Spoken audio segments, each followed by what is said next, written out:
அனைவருக்கும் எஸ்பி ஸ்லோகாஸின் இனிய வணக்கம். எவ்வளவோ இலைகள் இருக்கும்போது ரத சப்தமி அன்று எருக்கன் இலைகளை மட்டும் எதற்காக தலையில் வைத்து ஸ்நானம் செய்யணும்? அதற்கு மட்டும் ஏன் இவ்வளோ முக்கியத்துவம்? அதை பற்றி தான் இந்த பதிவில் நாம் தெரிஞ்சுக்க போகிறோம்.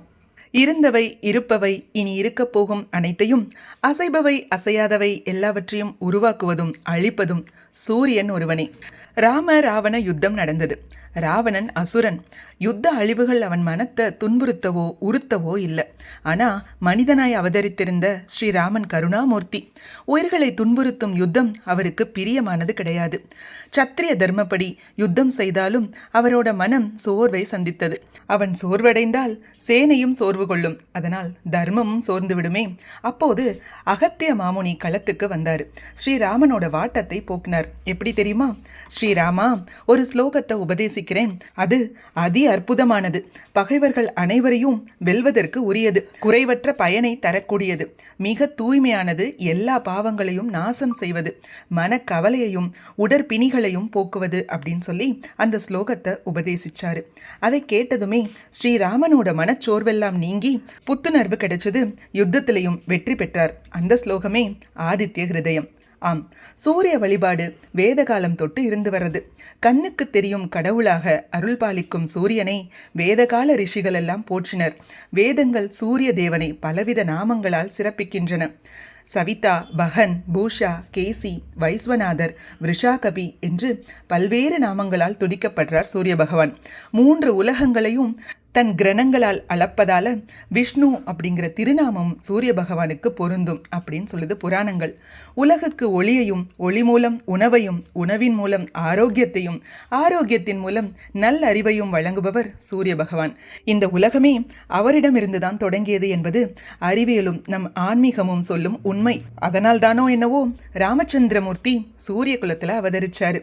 சூரியன் உபதேசித்த சுக்ல யஜுர்வேதம் வேதவியாசரே வேதங்களை தொகுத்து அதை 4ஆக பகுத்தாரு. 4ஐயும் ஒவ்வொருவர்கிட்ட ஒப்படைச்சு அதை பரப்பவும் பாதுகாக்கவும் கட்டளையிட்டார். யஜுர்வேதம் வைசம்பாயனர் வசம் ஒப்படைக்கப்பட்டது. வைசம்பாயனருக்கு பல சீடர்கள் இருந்தாங்க. அவர்களுள் யாக்ஞவல்கியரும் ஒருவர். யாக்ஞவல்கியர் அனைத்தையும் ஆராய்ந்து கற்பவர் அப்படிங்கிறதுனால தன் குருநாதருடன் தொடர்ந்து தர்க்கம் செய்துட்டு வந்தாராம். ஒரு நாள் தர்க்கம் எல்லை மீறி போயிடுச்சு. யாக்ஞவல்கியர் அங்கிருந்து விலகுவதே சமாதானம் செய்ய வழி அப்படின்னு உணர்ந்து குருவிடம் சொல்லிக்கொண்டு கிளம்புறதுக்கு முயற்சி செஞ்சாரு.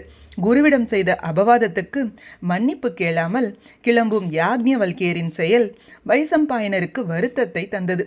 அப்படியானா நான் கற்பித்த வேதத்தை வாந்தி எடுத்துவிட்டு போய் என்று சொன்னார்.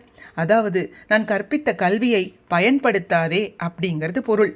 யாக்ஞவல்கியரும் வாந்தி எடுத்துவிட்டு, அதாவது நான் இனி அந்த ஞானத்தை பயன்படுத்த மாட்டேன் அப்படின்னு சொல்லிட்டு அங்கிருந்து போயிட்டாராம். எனினும் வேதம் எவ்வளவு பெரிய விஷயம், அதை நாம இழந்து விட்டோமே அப்படிங்கிற வருத்தம் அவருக்குள்ள எழுந்தது. ஞானத்தின் வடிவான சூரிய பகவானை நினைச்சு தவம் செஞ்சாரு. அவரோட தவத்தால மகிழ்ந்த சூரிய பகவான் காட்சி கொடுத்து யாக்ஞவல்கியருக்கு யஜுர்வேதத்துல அதுவரை உலகுக்கு கிடைத்திராத ஒரு வேத பாகத்தை உபதேசிச்சார். சுக்லம் என்றால் வெள்ளை அல்லது ஒளி என்று பொருள். ஒளிமயமான சூரியன் உபதேசித்த வேதம் என்பதால் அதற்கு சுக்ல யஜுர் என்ற பெயர் ஏற்பட்டது. வியாசர் உபதேசித்த யஜுர்வேதம் கிருஷ்ண யஜுர் என்று அழைக்கப்பட்டது. ரெண்டுமே இந்த உலகுக்கு கிடைத்த மாபெரும் கொடைகள். இத்தகு மகிமைகள் கொண்ட சூரிய பகவானை போற்றும் தினம்தான் ரதசப்தமி. சூரிய ஜெயந்தி தினம் சூரியன் அதிதிக்கு மகனாக அவதரித்தார். அவர் அவதரித்த திதி சப்தமி. ஒவ்வொரு சப்தமியுமே சூரிய வழிபாட்டுக்கு உகந்ததாகும். தினங்கள்ல ஞாயிறும் திதிகள்ல சப்தமியும் சூரியனை வழிபட உகந்தவை. அந்த நாட்கள்ல சூரியனை வழிபட்டா சகல செல்வங்களும் கிடைக்கும் என்கிறது சாஸ்திரம். இந்த ரத சப்தமி தினத்தை சூரியனின் ஜெயந்தி தினம் என்றும் சொல்கின்றனர். சூரிய பகவானோட ரத சக்கரங்கள் திசை மாறும் நாள் என்றும் இதை சொல்றாங்க. பொதுவா மகர சங்கராந்தி அன்று உத்தராயண புண்ணிய காலம் தொடங்கி விட்டதாக சொல்றதுண்டு. உத்தராயண புண்ணிய காலத்தின் மிக முக்கியமான நாள் ரத சப்தமி. அன்றுதான் சூரிய பகவானோட ரதத்தின் திசை மாறுற நாள். அன்று முதல் தொடரும் நாட்கள் எல்லாம் மிகவும் புண்ணிய பலன்களை தரக்கூடியவை. அதனால் ரத சப்தமி நாளில் சூரிய பகவானை வழிபடுவது மிகவும் அவசியம்.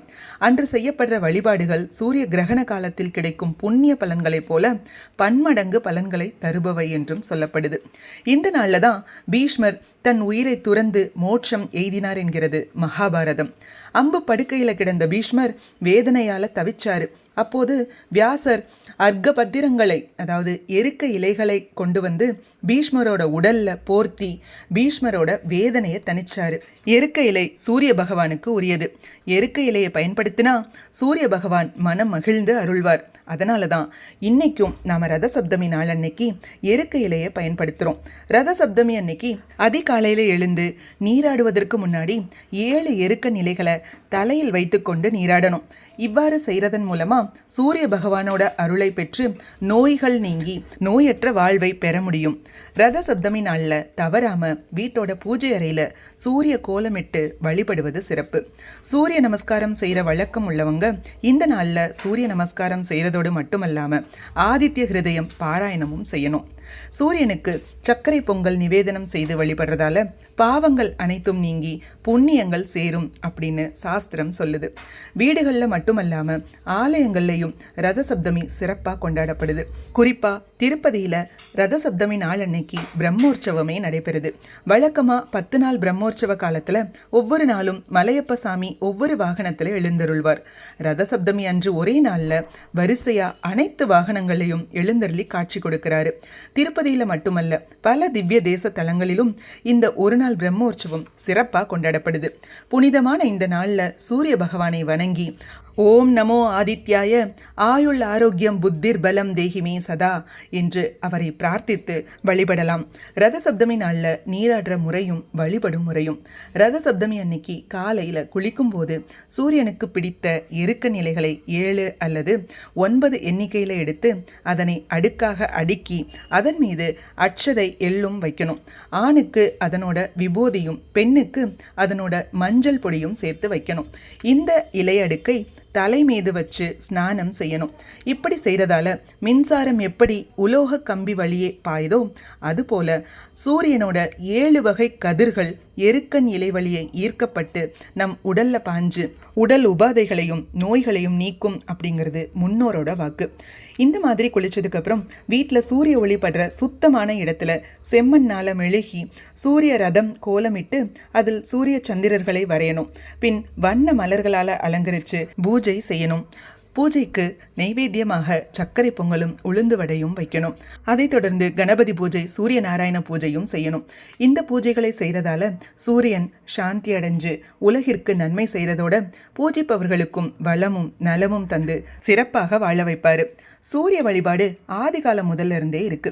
சூரிய வழிபாட்டிற்கு மந்திரம் தெரியலைன்னா கூட பரவாயில்ல, எளிமையாக ஓம் நமோ ஆதித்யாய புத்திர் பலம் தேகிமே சதா அப்படின்னு சூரியனை பார்த்து 3 முறை கூறி வழிபட்டு வணங்கலாம். ரத சப்தமி பற்றியும் ரத சப்தமிக்கு வழிபட வேண்டிய முறைகளை பற்றியும் எருக்க நிலையோட சிறப்பையும் இந்த பதிவில் நாம தெரிஞ்சுக்கிட்டோம்.